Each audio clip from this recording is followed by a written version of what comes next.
নমস্কার বন্ধুরা, অমৃত কুম্ভ চ্যানেলে আপনাদের সবাইকে স্বাগত জানিয়ে আজকের রেসিপি শুরু করছি।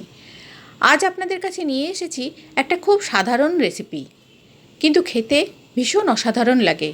অপূর্ব স্বাদের হয় এই ডাল, বিউলির ডাল। নিরামিষ দিনে মাঝে মাঝে মুগ ডালের পরিবর্তে বিউলির ডাল করে খাবেন, ভীষণ ভালো লাগে এই ডাল খেতে। ডাল প্রথমে খুব ভালো করে জল দিয়ে কচলে ধুয়ে নেব।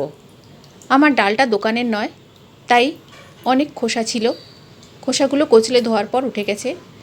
দোকানের খোসা ছাড়ানো ডাল খুব ধপধপে সাদা হয়। বিউলির ডালের অনেকগুলো রেসিপি হয়, আমি আজকে প্লেন ডাল বানানো দেখাবো। ডালটা প্রথমে জলে ভালো করে কচলে বার কয়েক ধুয়ে নিয়েছি।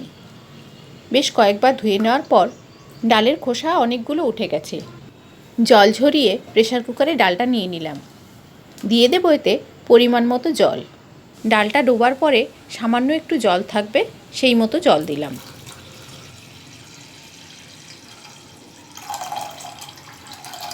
প্রেসার কুকারেই এই জলে ডালটা ভিজিয়ে রাখবো ঘন্টা তিনেক। দিয়ে দিচ্ছি 1 চামচ নুন। নুনটা ভালো করে গুলে নিয়ে এইভাবেই রেখে দিলাম। ঘন্টা তিনেক পর কুকারে ঢাকা লাগিয়ে সেদ্ধ করে নেব। ডালটা খুব বেশি সেদ্ধ হবে না, 3টে হুইসেল দিলেই গ্যাসটা অফ করে দেব। তারপর ঠান্ডা হলে প্রেসারের ঢাকা খুলে একটা স্ম্যাশার দিয়ে স্ম্যাশ করে নেব। কিন্তু পুরোপুরি স্ম্যাশ করব না, 70% স্ম্যাশ করব আর 30% গোটা রাখব। হালকা দানাদার ডাল খেতে খুব ভালো লাগে। ডালটা আমার স্ম্যাশ করা হয়ে গেছে, দেখাচ্ছি আপনাদের। এইরকম কিছু ডাল গোটা অবস্থায় রেখে দেব। এবারে ছুঁকে নেওয়ার পালা। ডালটা ছোঁকার জন্য নিয়ে নিয়েছি 2টো তেজপাতা, একটা শুকনো লঙ্কা, 1/4 টিস্পুন হিং, 1 চামচ আদা বাটা, 1 চামচ মৌরি আর 1/2 টিস্পুন জিরে। জিরেটা অপশনাল, তবে হিং, আদা বাটা, মৌরি এগুলো মাস্ট। গ্যাসে কড়াই বসিয়ে 2 চামচ তেল দিয়ে তেলটা গরম হলে দিয়ে দেব তেজপাতা, শুকনো লঙ্কা, গোটা জিরে আর মৌরি। দিয়ে দিচ্ছি আদা বাটা আর হিং। এগুলো সামান্য নাড়াচাড়া করে নিলে হিং থেকে একটা সুন্দর গন্ধ বেরোবে। তখন দিয়ে দেব সেদ্ধ করা ডালটা।